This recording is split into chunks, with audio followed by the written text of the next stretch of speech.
Hey everybody, welcome back to Diesel Creek. My name's Matt. Today we're going to be getting back onto a project that a lot of you have been requesting. That's right, underneath of this tarp is a one-owner barn find 1964 CJ5.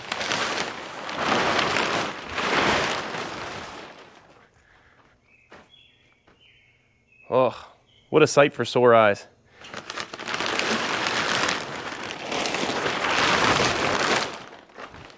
Now, if you haven't seen the first video on this Jeep, the link to that video is down in the description, and if you take a gander at it before we watch this one, you'll probably get a lot better understanding of where we're at and the challenges that we're facing. But just to sum it up for you, I found this thing sitting in a barn. It had not been touched in probably 20 plus years. Once I was able to drag it out and drag it home here, I found out the engine was locked up, and after some playing around, I was able to get the engine turning again, and by the end of the last video, I was able to get it to pop off on some gasoline just poured down the carburetor. But there's a whole host of issues that we're going to have to tackle before we're able to get this thing really running correctly on its own again, not to mention driving down the road. But by the end of this video, that's where I'd like to be. So let's see if we can't breathe some life back into this old thing. Well, I know the old Jeep's still a pretty good little ways from driving under her own power, but this is one of two tires that actually hold air out of the 5 that I have for this thing. So I bought some new tires because I'm anticipating being able to drive it here very soon. So I'm going to yank the wheels and tires off right now, and I'm going to take them down to the tire shop there, and we're going to get working on the rest of this thing.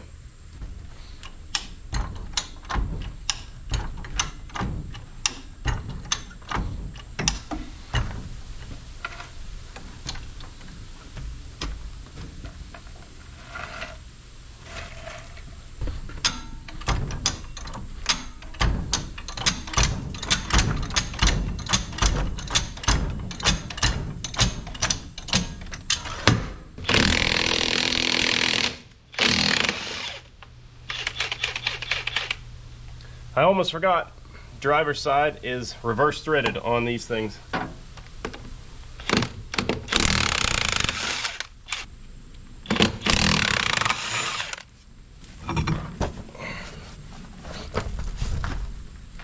One down, 3 to go.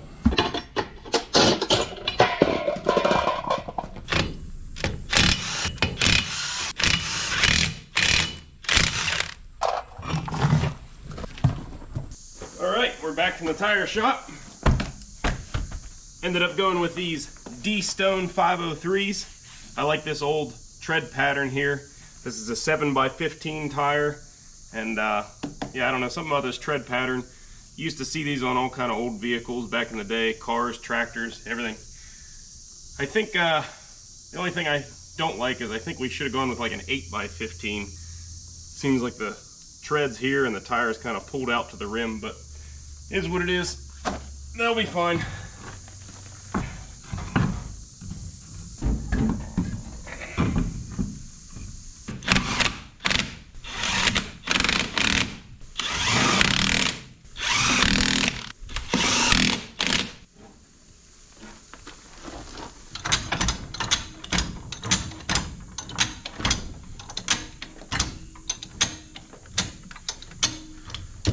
So I've had this thing sitting around here for over a year now, and I've never seen it with 4 inflated tires. Man, I think those tires look sharp on there too. Like I said, I wish I'd have gone a size or 2 wider, but yeah, they look good. I'm happy with those treads and everything. I originally mounted that front tire backwards. I didn't realize they were directional until I had 3 of them on. Well, now that we got some good shoes on our feet, I suppose we should probably spend some time on the engine here. Tires are no good if the thing won't drive.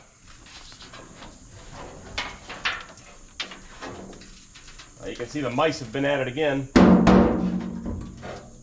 A bunch of junk falling out of the hood there. Anyways, I think I'm just going to go ahead and pull the carburetor off of it right now, and we're going to take it home and let it soak for a little while, and then go through it. I have a carb kit, and yeah, then we'll reinstall it.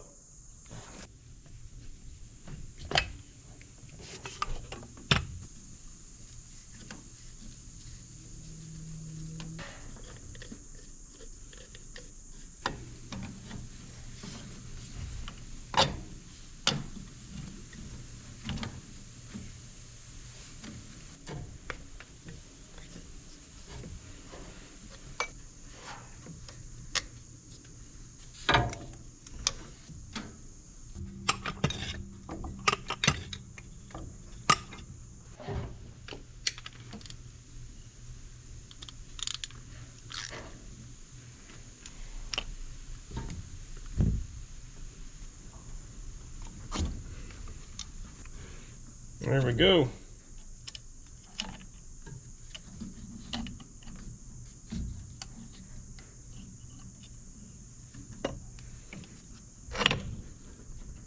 Ta-da! There's that guy right there. We're going to take this thing home, clean it up. Got one more screw to pull out here. Then we can separate the halves of this carburetor, and we're gonna put it in the dip.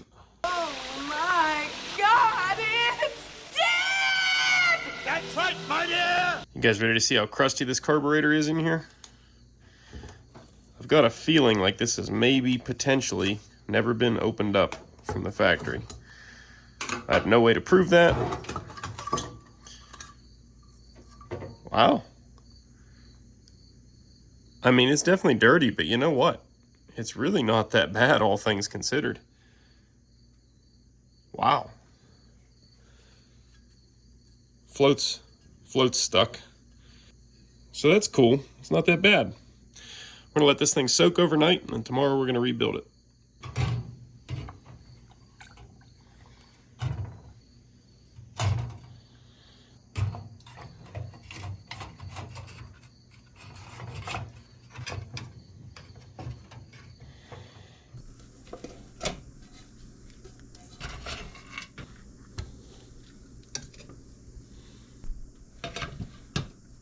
Let that drip dry a second.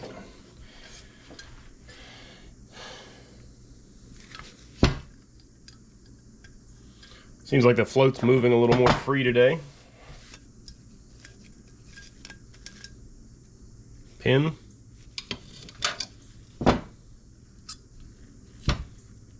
Float. Doesn't have any fuel in it. Not too crusty.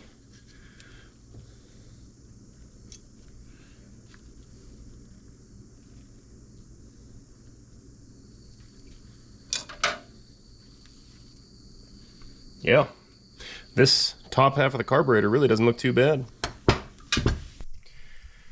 I blew it all out really good with the air compressor there. All the ports are clear. The only thing I think we have to do here is clean off this old gasket material, and this top half's pretty much good to go.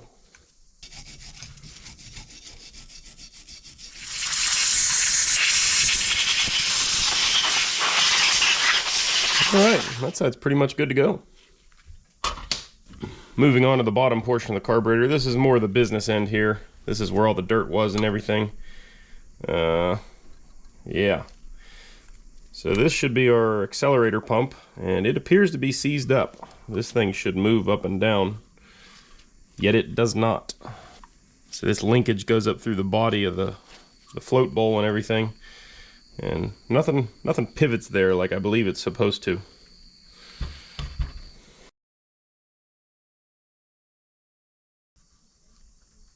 Look at that. That's always one of the things that I really enjoy about cleaning stuff up like this old stuff. You just get to uncover all the old writing and stuff, and you never know what it is. I mean, a lot of times it's just casting numbers, like something like that there, but Carter YF, made in the USA. I like to see that on stuff, but you don't see it too much today, unfortunately. So this accelerator pump plunger is seized up solid in here, and I don't think I have any of the replacement parts for this thing in the kit, so I got to be super delicate and try to get this apart and freed up and working again without destroying it in the process. These particular parts here that are seized up are not terribly rusted or anything, but they are the only rusty parts that I've seen so far in this carburetor. Hopefully I can get everything freed up and moving again without too much trouble here. Nope. Knocking things off. I hope you guys saw how that went together, because I'm not positive, but I got an idea.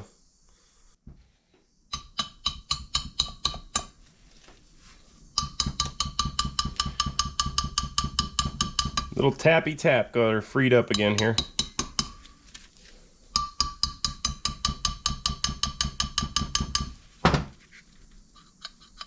Yeah, look at that.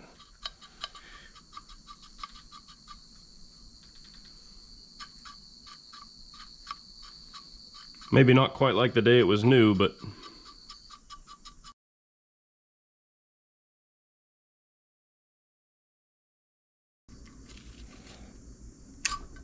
Ha ha ha!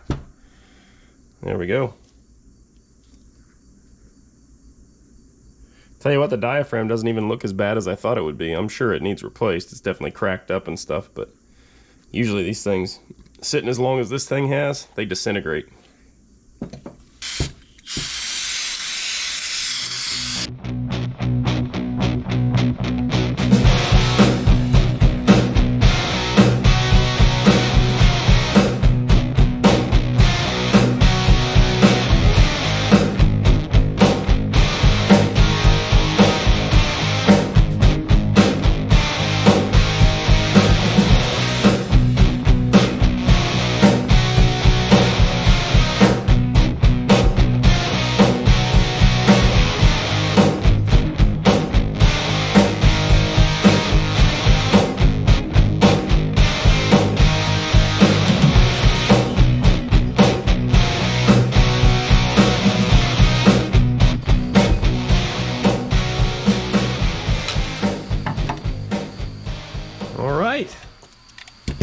She is done. I am feeling good about that. Let's go install this thing into the Jeep. Oh, I'm missing a screw. There it is. Now it's done.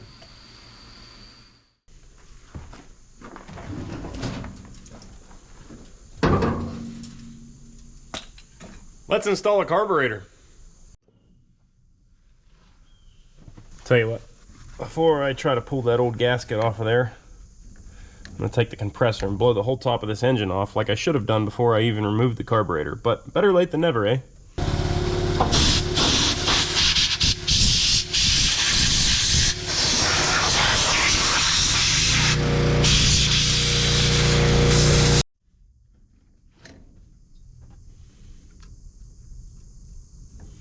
Now we're ready to put this thing on.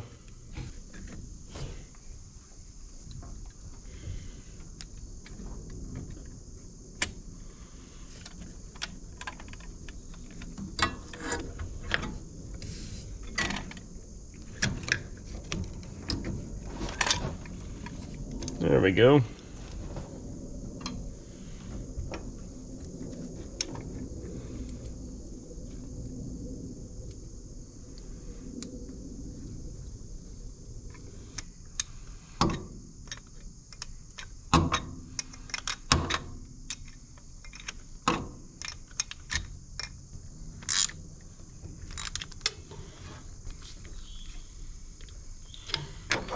So there's two control cables that come out here. This top one is for our choke. The bottom one is it's just a throttle control, so you could kind of use it kind of like a cruise control, but you shouldn't do that. But you could just kind of hold the throttle at a steady RPM. They're both frozen up, so we're just going to ignore those for right now. I just put them on there so they're tied up nice and tight and not bouncing around in here. Now, a modern vehicle, we would have a paper type air filter element that would go straight on top of this thing, and the paper element filters out all the dirt, and the paper element would filter out all the dirt and contaminants from the atmosphere. But in this old girl, we have what is known as an oil bath air filter. So basically how this thing works is it sucks in air around here, draws it down through, and this bottom bowl here, which I'll pull off in a second, this bottom bowl is full of oil about up this high, and it pulls all the air through the oil and then up into the carburetor. That actually works very well at pulling out all the contaminants from the air. The downside to these things is that they're a little bit messy. You can see how greasy this one is, and it also has to be changed pretty regularly. It's a lot of maintenance. You're supposed to change the oil in these things like every 15 hours in dusty conditions, something like that. So it might be more for something that's on the road, but I know heavy equipment, it's supposed to be like 10 to 15 hours. Yeah, so we can see how black that nasty old oil is there. We're gonna dump this out and put some fresh stuff in it before we try to start this thing up.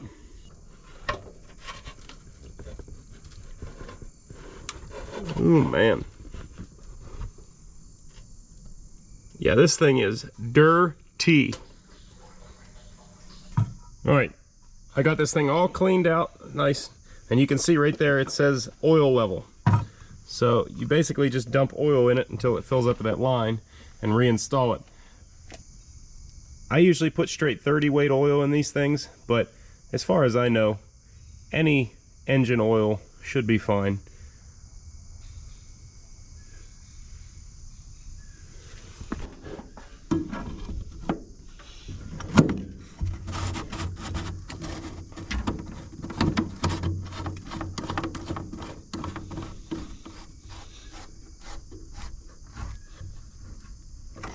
All right.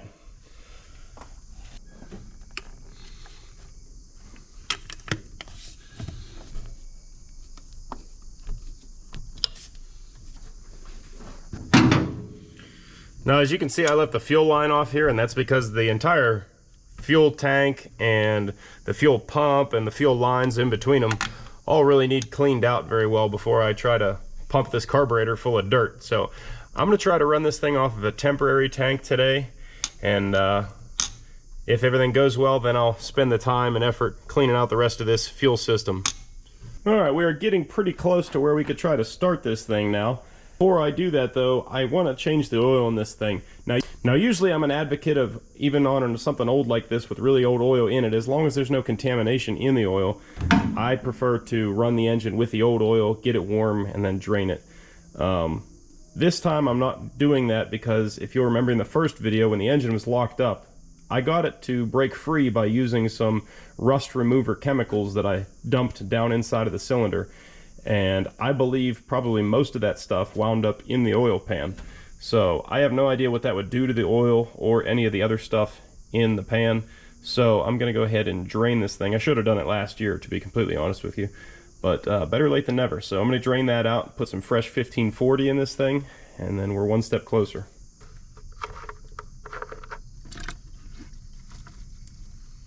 Well, the good news is the oil actually looks pretty good. I don't see any obvious contamination in it. Doesn't smell like it's full of gas or anything. Yeah, I like it. I have hopes for this engine. This oil filter seems like it's going to be a mess, no matter how we do it. Holy crap, is that thing on there too.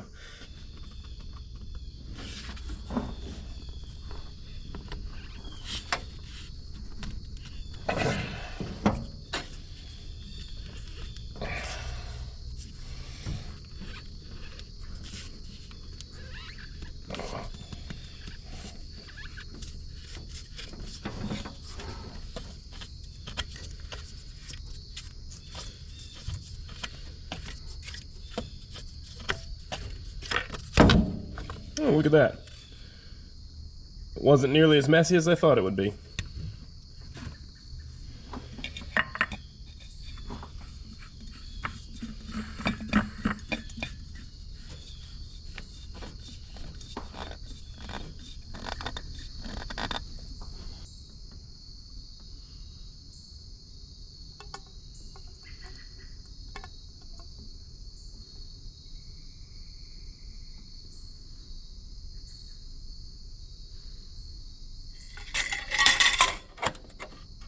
All right, got that all topped off.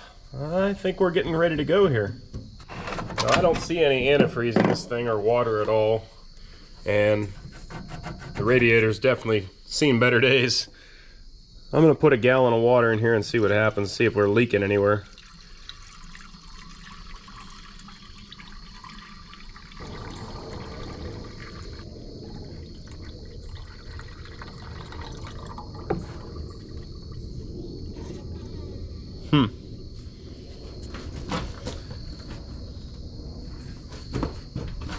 Well, the good news is I don't see it leaking anywhere. Well, I just reminded myself that in the last video, that solenoid on the starter there dead shorted, and now when you try to connect the battery to it,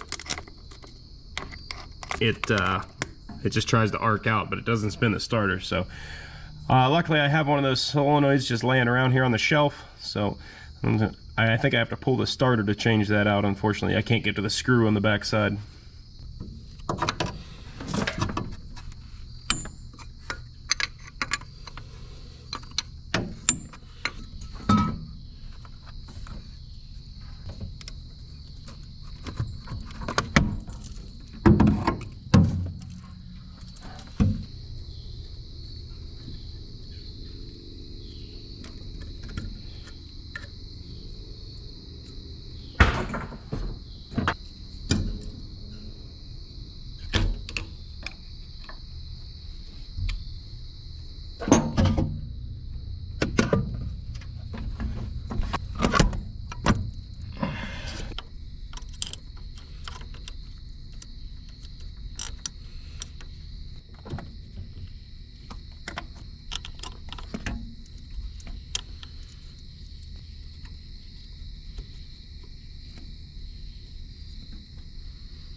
So there we go, we got the new solenoid put on there, and if you'll recall, in the first video on this Jeep, we could never get the engine to crank over using the key switch, but since the solenoid's replaced,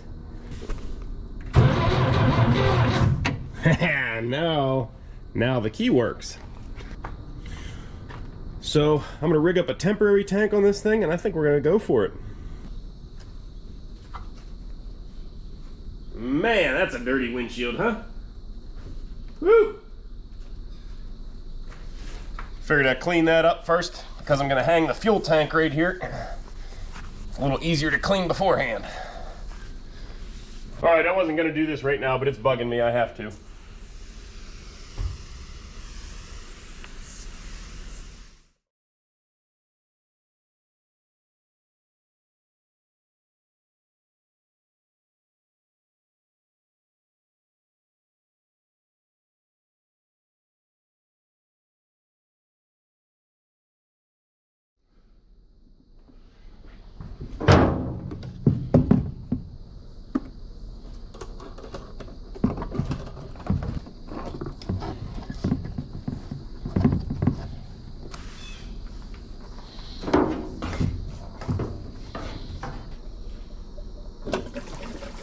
I think being able to fill up your fuel tank from the passenger seat is a great idea.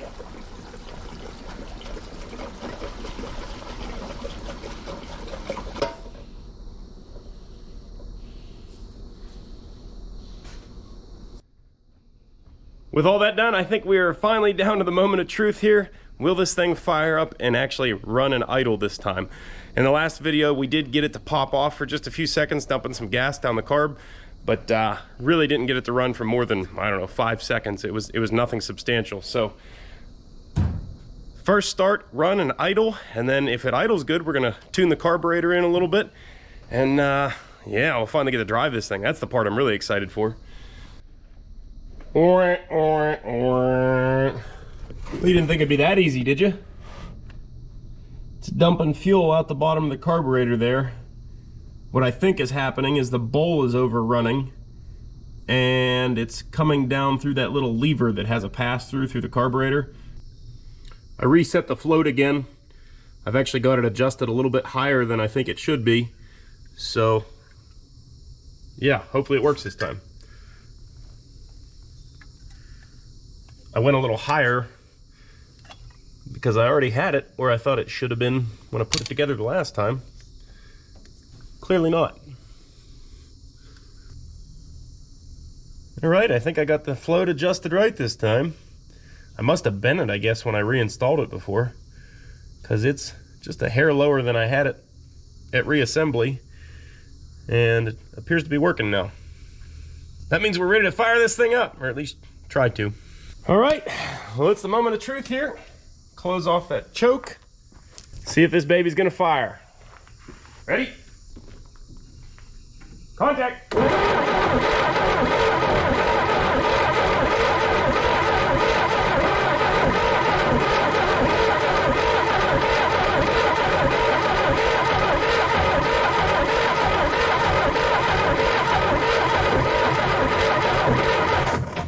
Oh, might have something here.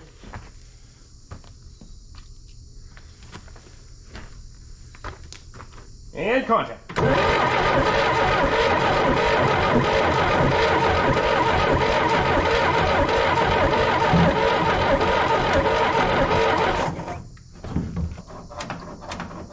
I just noticed that the throttle was stuck wide open.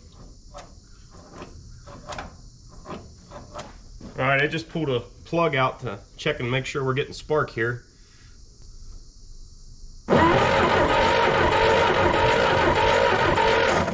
Not seeing any spark. That could be our problem. Just got to pop this cover off and clean the points again real quick. We did it last year, but apparently they oxidized up again. It's a little hard for you guys to see this, but all I'm doing, getting this file in between these two contact points, go back and forth until we get that cleaned up.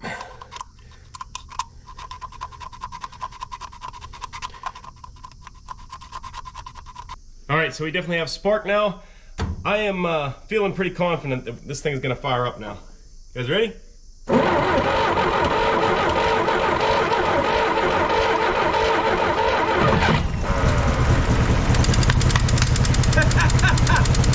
Listen to this thing.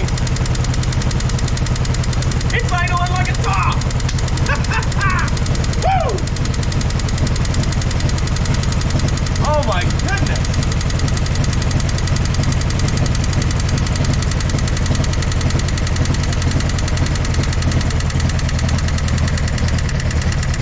Oh, she's dying down. Dying down. Lots of dying.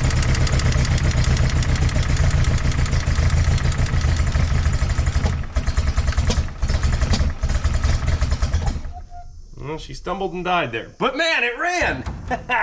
That's the longest I've heard it run. Woo! That's exciting. Try this again.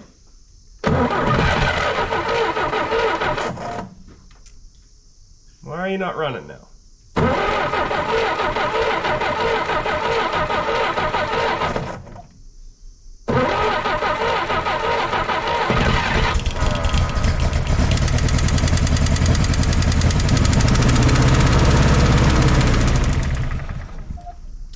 Can't tell if it's getting too much fuel or not enough.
Cylinder just kicked in.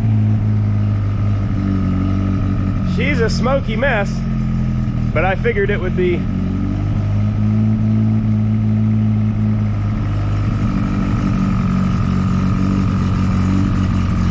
Oh man, I'm so tickled to see this thing actually sitting here running. This is awesome.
see if this baby's gonna drive. I'm so freaking excited. The driver's seat has seen some better days. She's plush.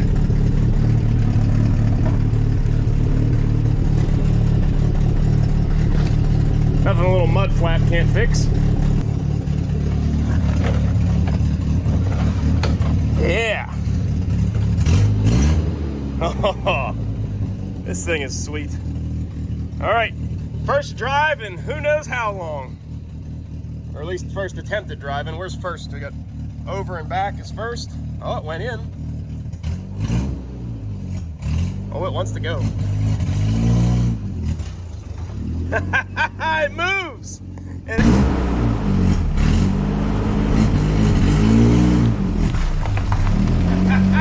moves! It actually moves!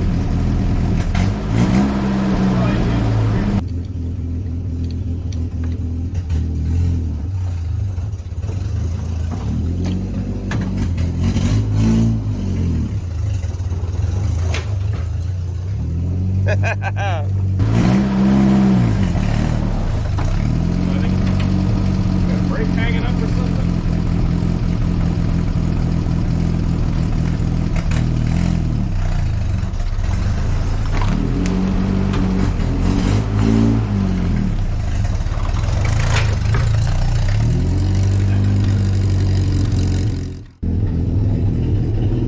Look at all the crap that we blew out of the exhaust. Wowzers. Man, for the first time, and the good Lord only knows how long, driving around under its own power. I've got that rag wedged under the hood there so we don't pinch off the fuel line. But it really sounds good, and it's clearing up. It's already gotten a lot less smoky. Let's take this thing for a little rip.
Chugging along in high range.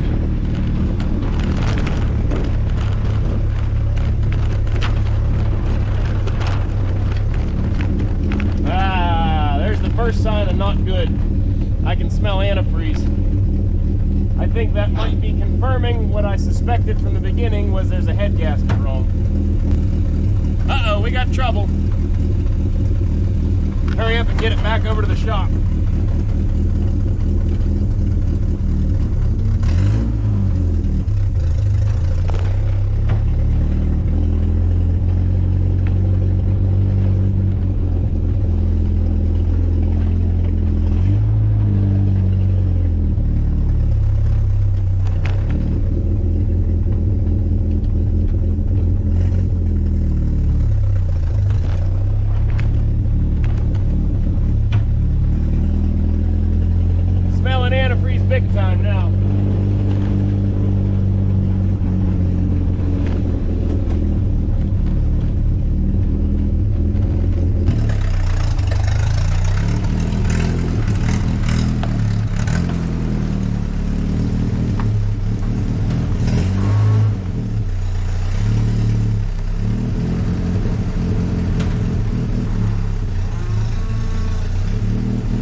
was smelling antifreeze. She's boiled over on us.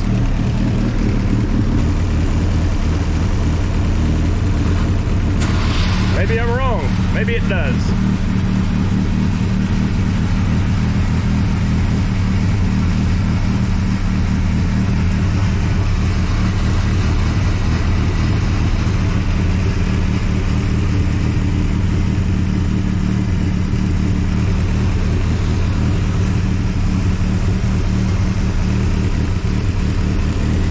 Better shut her down.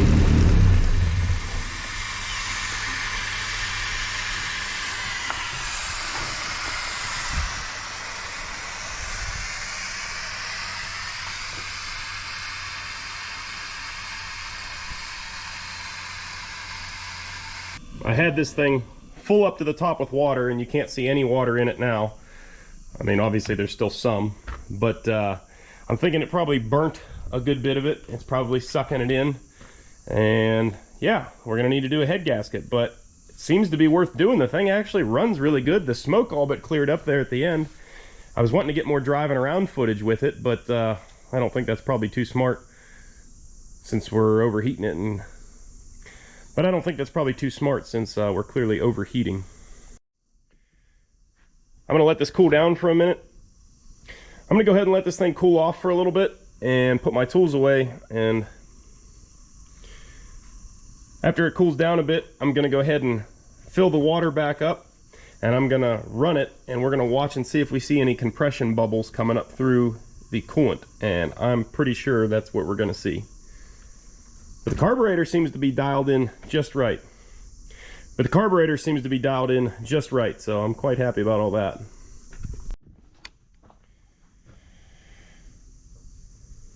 Alright, well, I let this thing cool down for about a half an hour here. I put 3/4 of a gallon of water in it because that's all I had. Yeah, doesn't look like you guys can see. Well, there we go. So I'm going to fire it up now, and we're going to watch and see if we get any bubbles up through the radiator. Contact.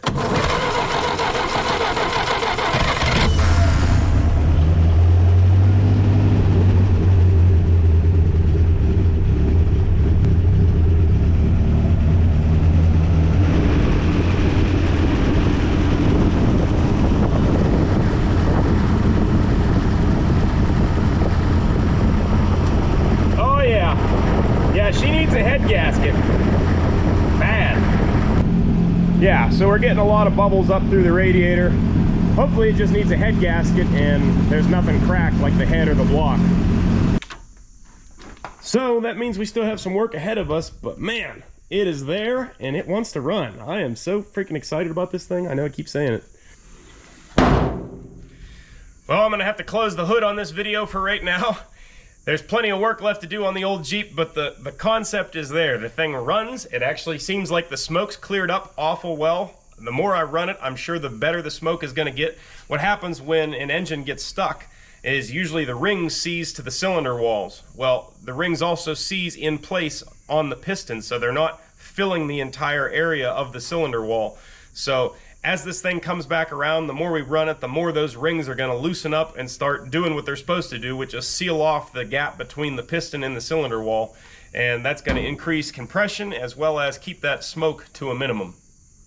So the next video on this old girl, we're going to be definitely putting a head gasket in it. Well, hopefully it's a head gasket. Hopefully there's not a cracked head or a crack in the block somewhere that's letting that compression into the cooling system. But in the next video, we're going to be looking into that. We got to go through the fuel system, clean out the fuel tank, maybe seal it up. The fuel pump on the engine, it has a mechanical fuel pump. We got to go through that thing and make sure it's not letting fuel bypass down into the oil.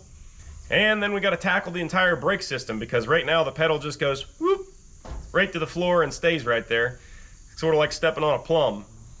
Even though we got all that work ahead of us, I am still super stoked for how this thing is turning out. I'm really excited to be driving this thing for the first time, and I can't wait to drive it again. So if you guys want to stick around and see some more videos on the old Jeep, make sure you're already subscribed to the channel so you don't miss a thing. If you like the video, do me a big favor, hit that thumbs up button down below. It really lets me know that I'm on the right track, making the videos that you guys want to see, and it helps me keep doing what I'm doing. Lastly, if you want to help support the channel, head on over to dieselcreek.com. The link's down in the description. Pick yourself up a nice hat, stylish t-shirt, sticker pack, beer koozie, what have you, and you'll be looking good and helping support the channel at the same time. So thank you guys for watching, and I will see you on the next one. Later.